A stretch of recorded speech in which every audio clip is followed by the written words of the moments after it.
देख रहे हैं नेटवर्क 33 राजकुमार के साथ। दोस्तों, कहानी में आगे बढ़ने से पहले अगर आप चैनल पर नए हैं तो चैनल को सब्सक्राइब करना ना भूलें और साथ ही वीडियो को लाइक शेयर कमेंट ज़रूर कर दें। तो चलिए बढ़ते हैं आज की एक और भूतिया कहानी की ओर। दोस्तों, उस रात मुझे खबर मिली कि गांव में काका जी का देहांत हो गया है। दरअसल काका जी लंबे समय से बीमार जो चल रहे थे। पता नहीं उन्हें कौन सी बीमारी ने जकड़ लिया था जिसका पता डॉक्टर भी नहीं लगा पाए। उनके हर जांच में सब कुछ नॉर्मली निकलता। खैर, काका जी की खबर मिलते ही मैंने फ़ौरन ही एक ऑटो लिया और रात के करीबन 11 बजे ही निकल पड़ा सेहुर के लिए, जहां से मुझे विजेंद्र भैया के साथ गांव के लिए निकलना था। मैंने उन्हें पहले ही फ़ोन करके इतला कर दिया था कि मैं आ रहा हूँ, निकलने के लिए तैयार रहें। ऑटो में बैठने के बाद ऑटो वाला बड़ा ही खामोशी के साथ ऑटो ड्राइव कर ही रहा था कि तभी कुछ बाइक सवारों ने ऑटो को ओवरटेक किया और कुछ आगे जाके बाइक रोड के बीचों बीच खड़े करके वो खड़े हो गए। इसी बीच जब ऑटो वाले ने नोटिस किया कि यहाँ पर पंगा होने वाला है तो उसने फ़ौरन ही ऑटो रोका। पर इससे पहले वो ऑटो पीछे मुड़ पाता कि इतने में ही वो बदमाश ऑटो तक पहुँच गए। ऑटो तक पहुँचते ही पहले तो उन्होंने उस ऑटो ड्राइवर को उसके बाल से पकड़कर ऑटो से बाहर निकाला और मेरा हाथ पकड़कर ऑटो से बाहर खींच लिया। इससे पहले मैं अपने बचाव में उनसे कुछ कहता कि उन 6 बदमाशों में से एक ने ऑटो वाले के मुंह पर थप्पड़ मारते हुए कहा, क्या लगा था तुझे जगह बदल देगा तो हमसे बच जाएगा? तूने जो हमारा नुकसान किया है उसका आज तुझे पूरा हिसाब देना होगा।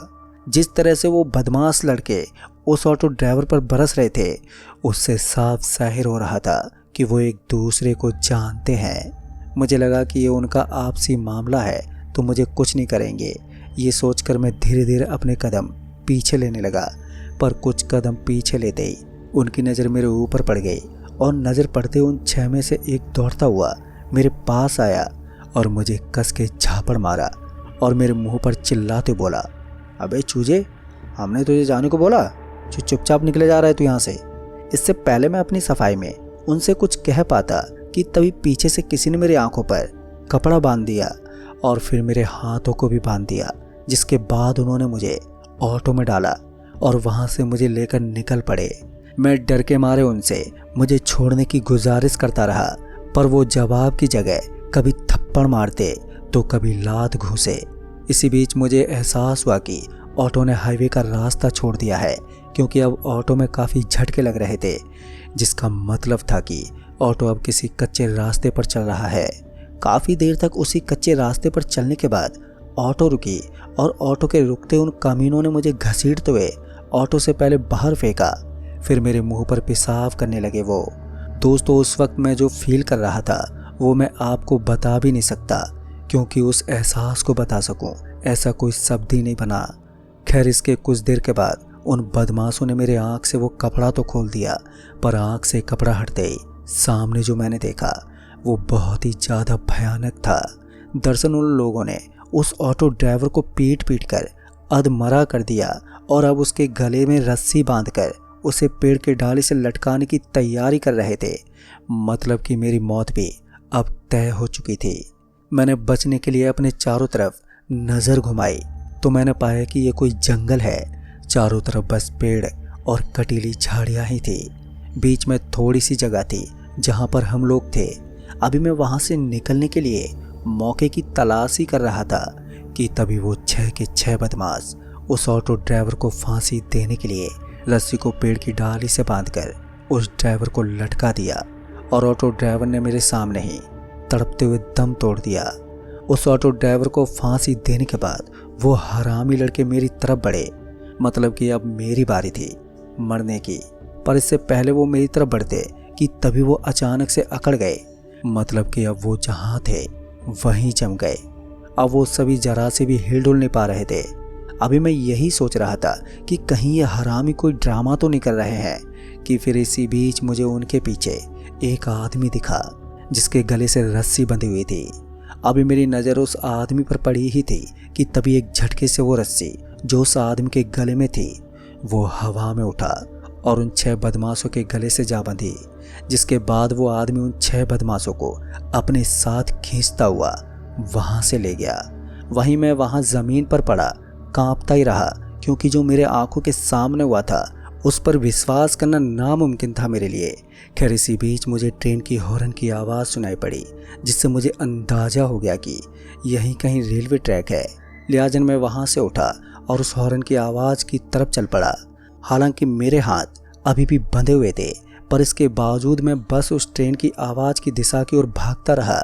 फिर जब मैं पटरियों तक पहुंचने में कामयाब हो गया तो मुझे लगा कि अब मैं बच जाऊंगा। ये सोचकर मैं उस पटरियों के साथ साथ दौड़ने लगा, इस उम्मीद में कि आगे कोई स्टेशन मिल जाएगा। और जब मुझे कुछ देर के बाद एक स्टेशन दिखा तो मेरी खुशी का कोई ठिकाना नहीं रहा। मैं और भी तेज़ी से उस स्टेशन की तरफ बढ़ा, और जब मैं उस स्टेशन पर पहुंचा तो पता चला कि वहाँ कोई है ही नहीं। यहाँ तक कि वो स्टेशन खाली पड़ा देखकर मैं फिर से घबरा गया। अब मुझे समझ में नहीं आ रहा था कि यहाँ से मैं कहाँ जाऊँ। खैर कुछ देर के बाद कुछ लोग वहाँ पर आ गए, जिन्हें देखकर मुझे थोड़ी बहुत राहत मिली, और वो भयानक रात इस तरह से बीत गई। सुबह जब ट्रेन आई तो मैं ट्रेन से निकल गया, पर उस रात का हादसा आज भी मुझे रातों को डरा जाता है। काफ़ी वक्त के बाद मुझे पता चला कि वो ऑटो ड्राइवर उन बदमाशों के साथ काम करता था। वो अक्सर पैसे वाले सवारी को उनके पास ले जाता और फिर उसे लूटकर जंगल में मार डालते। यहाँ तक कि उस ऑटो ड्राइवर ने बहुत सी लड़कियों को भी गायब किया था, पर वो कभी पुलिस के हत्थे नहीं चढ़ा। तो दोस्तों इस कहानी में बस इतना ही। तो चलिए बढ़ते हैं आज की एक और भूतिया कहानी की ओर। दोस्तों मेरा नाम ओम प्रकाश है। मैं सिरसागढ़ का रहने वाला हूँ। एक छोटा सा कस्बा जो पहाड़ों की गोद में बसा है, जहाँ रातें इतनी स्याह होती हैं कि सितारे भी डर के मारे छिप जाते हैं। आज से 17 साल पहले एक ऐसी अंधेरी शनिवार की रात थी जब मेरे साथ कुछ ऐसा हुआ कि मेरे रोंगटे तक खड़े हो गए थे और मेरी आत्मा तक कांप उठी थी। दोस्तों उस रात की घटना ने मुझे हमेशा के लिए बदल दिया था। ये कहानी उसी रात की है जब मैंने सिरसागढ़ के चौराहे से एक ऐसी सवारी को अपने ऑटो में बिठाया जिसने मेरी ज़िंदगी की दिशा हमेशा के लिए बदल दी। दोस्तों उस दिन मैं सुबह से ही अपने ऑटो को लेकर सिरसागढ़ की तंग गलियों और आसपास के गांव में सवारियों को ढो रहा था। सिरसागढ़ एक छोटा सा कस्बा है जहां ज़्यादातर लोग पैदल या साइकिल से चलते हैं, लेकिन कुछ लोग खासकर रात में मेरे जैसे ऑटो वाले पर निर्भर रहते हैं। मेरे लिए ये रोज का काम था, सवारी बिठाओ, किराया लो और अगली सवारी की तलाश करो। लेकिन उस रात कुछ अलग था। हवा में एक अजीब सी सनसनाहट थी और आसमान पर बादल इतने घने थे कि चांद की एक किरण भी नीचे नहीं उतर रही थी। रात के करीब 11 बजे होंगे। मैं सिरसागढ़ के मुख्य चौराहे पर अपने ऑटो में बैठा था, इंजन को हल्का हल्का चलाए रखे ताकि ठंड में वो जाम ना हो जाए। चौराहा सुनसान था, दूर कहीं कुत्ते भौंक रहे थे और उनकी आवाज़ हवा में तैर रही थी। मैंने सोचा कि शायद अब कोई सवारी नहीं मिलेगी और मैं घर लौटने की तैयारी में लग गया कि तभी चौराहे की दूसरी तरफ एक पतली सी मुझे आकृति दिखी। वो एक महिला थी, लंबी और पतली, जिसने सिर से पांव तक काली साड़ी ओढ़ रखी थी। उसका चेहरा घूंघट में ढका था और वो इतनी धीरे धीरे चल रही थी जैसे हवा में तैर रही हो। मैंने अपने ऑटो की हेडलाइट उसकी ओर घुमाई, लेकिन अजीब बात तो दोस्तों ये थी कि वो रोशनी उसके चेहरे पर नहीं पड़ी। उसका घूंघट ऐसा था मानो वो रोशनी को सोख ले रहा हो। फिर मेरे मन में एक हल्की सी बेचैनी उठी, लेकिन मैंने उसे दबा दिया। आखिर सवारी तो सवारी होती है। फिर मैंने ऑटो को उसके पास ले जाकर रोका और खिड़की से झांक कर पूछा कि उसे कहाँ जाना है, पर उसने कोई जवाब नहीं दिया। बस धीरे से ऑटो के पिछले हिस्से में चढ़ गई वो। उसकी चुप्पी ने मुझे थोड़ा असहज किया, लेकिन मैंने सोचा कि शायद वो थकी हुई है या उसका मूड ठीक नहीं है। पर मैंने ऑटो स्टार्ट किया और पूछा कि उसे कहाँ पर उतरना है, तो उसने फिर से कोई जवाब नहीं दिया। फिर मैंने पीछे मुड़कर देखा, लेकिन उसका चेहरा अब भी घूंघट में छिपा हुआ था। तो मैंने सोचा कि शायद वो कोई ऐसी औरत है जो कम बोलती है। तभी मैंने ऑटो को चौराहे से आगे की ओर बढ़ा दिया, लेकिन चौराहे से कुछ दूर एक रास्ता पिथौरागढ़ के पुराने खंडर पड़े रेलवे स्टेशन की ओर जाता है।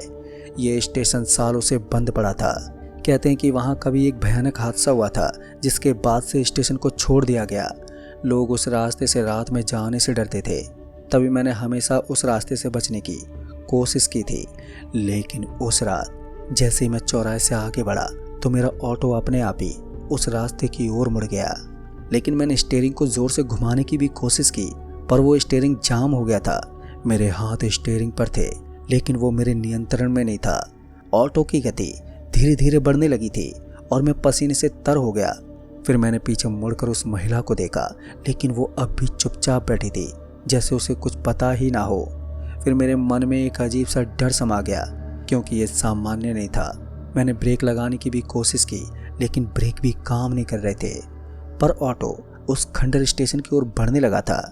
फिर कुछ ही मिनटों में ऑटो स्टेशन के सामने जाकर रुक गया। हेडलाइट की रोशनी में स्टेशन का टूटा फूटा ढांचा साफ साफ दिख रहा था। दीवारें पूरी तरह से जर्जर थी, खिड़कियों के शीशे टूटे हुए थे और चारों तरफ एक अजीब सा सन्नाटा पसरा हुआ था। फिर मैंने इंजन बंद करने की कोशिश की, लेकिन वो भी नहीं हुआ। तभी वो महिला धीरे से ऑटो से उतरी, पर हैरान की बात तो ये थी कि उसने एक बार भी पीछे मुड़कर नहीं देखा और वो स्टेशन की ओर चलने लगी। तभी मैंने सोचा कि वो किराया दिए बिना ही जा रही है। मेरे मन में गुस्सा और डर दोनों थे, पर मैंने ऑटो से उतरकर उसका पीछा करने का फैसला किया। मैंने उसे आवाज़ भी दी, लेकिन उसने कोई जवाब ही नहीं दिया। वो स्टेशन के अंदर की ओर बढ़ रही थी और मैं उसके पीछे पीछे चल पड़ा। पर मेरे कदम अब भारी हो रहे थे और मेरी दिल की धड़कनें काफ़ी तेज हो रही थी। स्टेशन के अंदर का माहौल और भी ज़्यादा भयावह था।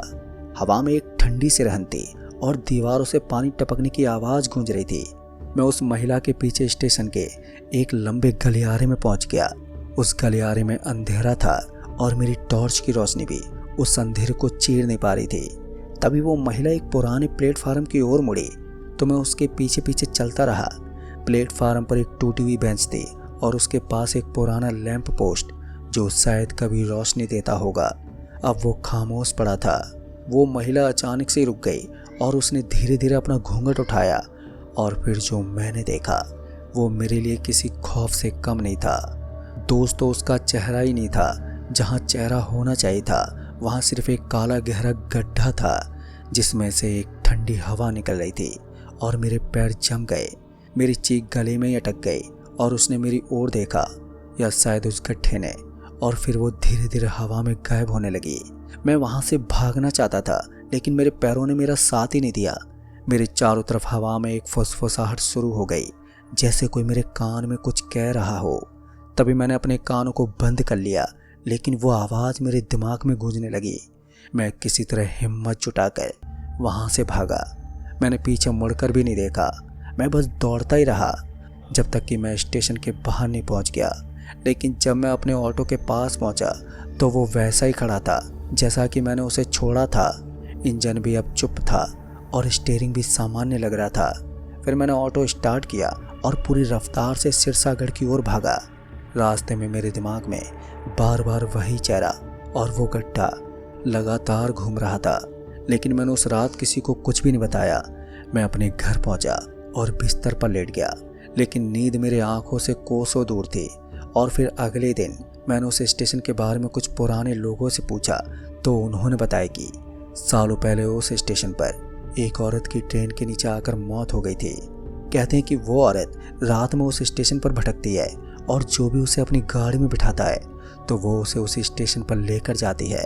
कुछ लोग कहते हैं कि वो अपनी अधूरी यात्रा को पूरा करने की कोशिश करती है, तो कुछ कहते हैं कि वो बदला लेना चाहती है। फिर दोस्तों, उस रात के बाद मैंने कभी भी रात में उस चौराहे पर ऑटो नहीं रोका और मैंने उस स्टेशन की ओर जाने वाले रास्ते को भी हमेशा के लिए छोड़ दिया।